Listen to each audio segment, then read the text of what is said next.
I worked in White House Part 1, the first glimpse of the truth. When I first walked through the gates of the White House as a junior staffer in President Donald Trump's administration, I felt a mix of pride, fear, and awe. I was only 28 years old, a political science graduate who had dreamed of being part of history. Now, history had opened its doors, and I was stepping inside. My position wasn't glamorous. I wasn't a speechwriter or a senior advisor. I was part of the administrative team, responsible for preparing briefing materials, organizing schedules, and occasionally delivering sensitive folders across the West Wing. To the outside world, it was a small job. But inside those walls, even the smallest detail mattered. Every piece of paper, every whisper in the hallway, carried weight. At first, the atmosphere was electrifying. The administration was young, brash, and chaotic. Every day, headlines shouted about scandals, tweets, and firings. But behind the curtain, there was a sense of controlled storm. People rushed from office to office, aides whispered in corners, and security officers watched everything with unblinking eyes. I told myself I was just a cog in the machine. My job was to serve, not to question. That belief held until the evening I stayed late in the Eisenhower Executive Office building. It was a Thursday. The corridors had emptied out, leaving only the faint hum of fluorescent lights. I was compiling briefing packets for the following morning when my supervisor, a sharp-eyed woman named Lisa, dropped a sealed folder onto my desk. "Deliver this to the West Wing archive," she said casually. "Top priority. Don't open it." She didn't need to tell me. Everyone knew the rules. We handled classified material like sacred relics. Still, as I carried the folder through the quiet halls, I couldn't help but notice something strange. The label on the front wasn't the usual bureaucratic jargon. Instead, it read, "Eyes Only, Internal Security Memorandum." I paused for a moment outside the archive room, the heavy folder in my hands. My skin prickled. Normally, these memos bore technical titles, policy reviews, intelligence briefings, financial reports. But this one felt different, almost personal. Against my better judgment, I slid the folder halfway open. The first page was stamped with a thick red header, "Unverified Intelligence, Subject to Review." Beneath it, bold letters spelled out words that made my breath catch. "Foreign Influence Operations, Domestic Penetration." I froze. My heart pounded so loudly I was afraid the security guard down the hall would hear it. I scanned the page quickly, my eyes racing over sentences I barely comprehended. It wasn't about Russia, at least not directly. It was about something broader, something darker. It mentioned deep infiltration of key communication channels, references to unnamed media executives, and even religious organizations flagged for potential influence. The language was vague, but the implication was clear. Forces far beyond the public's imagination were operating inside the country, shaping narratives, pulling strings. A chill ran down my spine. For a moment, I considered reading further. But then I heard footsteps echoing down the marble hallway. Panic surged. I quickly shoved the folder shut, slid it into the archive cabinet, and locked it. By the time the footsteps reached my corridor, I was pretending to rearrange another stack of papers. That night, I barely slept. My mind replayed the words over and over. Foreign influence, domestic penetration, infiltration. What exactly had I seen? Was it real? Was it just a draft, an exaggeration, a half-truth? The next morning, everything seemed normal. Staff bustled about, coffee cups in hand, rushing toward the Situation Room or the Oval Office. But for me, the building felt different. I kept noticing things I hadn't paid attention to before: the quick glances between senior aides, the hushed conversations behind closed doors, the way security officers scanned not just visitors, but staff themselves. Lisa approached me near noon. "Late night, huh?" she said, almost with a knowing smile. "Be careful not to burn yourself out." Her words sounded ordinary, but her tone carried weight. Did she know I'd peeked inside the folder? Or was it my paranoia twisting her voice? Over the following days, I tried to push the memory aside, but the seed had been planted. Every time I walked through the West Wing, I felt eyes on me. Every time I carried a folder, I wondered what truths it might contain. Then, 1 week later, I was summoned unexpectedly. "Meeting in the Roosevelt Room," said a security officer, handing me a small envelope. Inside was a printed notice with my name on it. The meeting was classified. No electronic devices permitted. I wasn't high-ranking enough to attend briefings of that caliber, yet here I was, walking nervously toward one of the most iconic rooms in the White House. The mahogany table stretched before me as men and women in dark suits shuffled papers. At the head of the table sat a figure I hadn't expected to see so close, the National Security Advisor. He glanced at me briefly, then at the papers before him. "You're here to record and prepare summaries," he said curtly. "Listen carefully. Accuracy matters." I nodded, my throat dry. And then it began the meeting that would confirm my worst fears and open the door to a truth I wish I had never discovered. Part 2. The meeting that changed everything. The Roosevelt Room smelled faintly of polished wood and fresh coffee. The oval portraits of former presidents stared down at us like silent witnesses. I took my place at the far end of the long mahogany table, my notepad open, pen in hand, heart hammering. Around me sat men and women in dark suits, their faces carved with seriousness.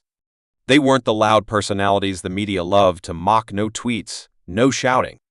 These were the silent architects of policy, the ones who whispered in shadows and drafted memos that could alter the course of nations. The National Security Advisor spoke first. His voice was calm, but each word seemed measured, like the strike of a metronome. "Ladies and gentlemen, what you are about to hear remains strictly classified. This is not to leave this room. We are dealing with an operation whose scope extends beyond traditional intelligence threats." He glanced briefly at me, the lowly staffer assigned to take notes. I lowered my eyes quickly, pretending to scribble, but inside, I was trembling. The first speaker, a woman from the intelligence community, laid out a series of slides. They weren't projected, everything was on paper to avoid digital interception.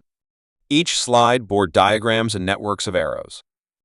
"This is not just foreign interference," she said. "We are facing a coordinated influence campaign operating on multiple levels: financial, technological, cultural." She tapped her pen against one of the diagrams. "Certain corporations have been leveraged, some knowingly, some unknowingly. Key media outlets are receiving narratives that trace back to actors we can't publicly identify. Even religious leaders are being approached, sometimes with money, sometimes with leverage over personal secrets." I swallowed hard. This was no conspiracy theory whispered online. These were officials, methodically explaining how unseen hands shaped the fabric of our nation. The advisor interjected, "The president has been briefed on some elements, but full disclosure is limited. Our concern is not panic, it is control. If the public were to understand the breadth of penetration." He trailed off, letting silence speak the rest. Another official leaned forward. "We have documented at least 3 channels where domestic political figures are receiving funds indirectly tied to foreign banks. Shell companies. Offshore accounts. We cannot act without solid evidence, but the pattern is undeniable." I felt my pen trembling against the page. My notes were sloppy, my mind a storm. Funds tied to foreign banks? Religious leaders compromised? Media narratives scripted? One of the attendees raised a question. What about exposure?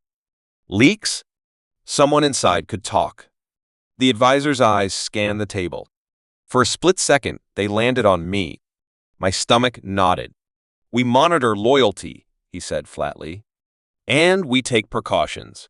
The words hung in the air like a blade. My pulse quickened. Was that a warning? The discussion continued: cyber operations, infiltration of tech companies, the manipulation of algorithms. It was dizzying. The officials spoke as if they were describing the weather, but to me, it was a revelation. The reality I thought I understood: elections, policies, democracy itself, felt like a carefully staged play, the script written elsewhere. At one point, the advisor closed his folder and leaned back. "The critical issue," he said, "is containment. We cannot fight shadows in the open. If we do, the shadows win." His words sent a chill down my spine.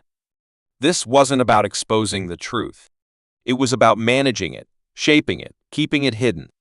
2 hours later, the meeting adjourned.